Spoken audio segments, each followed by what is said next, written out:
Madhav Nalapat, Editorial Director of the Sunday Guardian, also with us on the broadcast. Professor Nalapat, what do you make of this? For the most part, sir, everybody was confused. Well, there are strikes still happening between these two countries. They're not drones being thrown at each other, but they're hardcore tomahawk kind of missiles which are being pounded by the adversary against each other. But then comes this announcement, pretty much similar to what he had done during Operation Sindoor as well.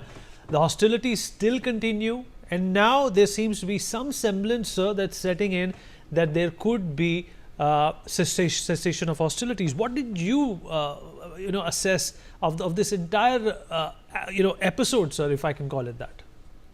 Yeah, Vineet, you're quite right. Ceasefire may or may not hold, but I want to give you another theory that is doing the rounds.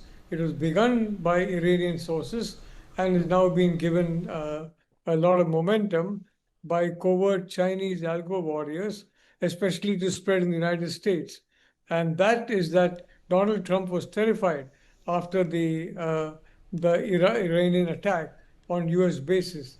Actually, that's clearly not true. For one thing, the Qatari civil defense authorities intercepted them. Secondly, I'm sure Iran informed the Qataris, and they intercepted them correctly and properly.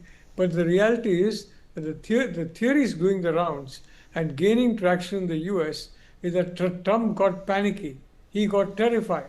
And as a result of the attack on US bases, and he was worried about US bases, he was worried about body bags, so he immediately rushed and tried to force Israel and Iran to have a ceasefire.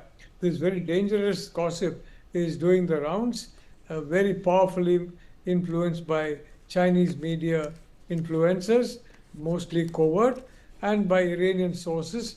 But the reality is they're different. But the fact is, if this gains traction in the United States, that Trump did what he did because he was scared of fresh attacks on US bases, every US base, not only in that region, but anywhere in the world, will be seen as fair game. Because if you do something to a US base, you panic the US president. That's a completely false message, and that's a very dangerous message, but that's now being passed around all over the place, Vineet. For more such videos, subscribe to the NewsX YouTube channel, hit the bell icon.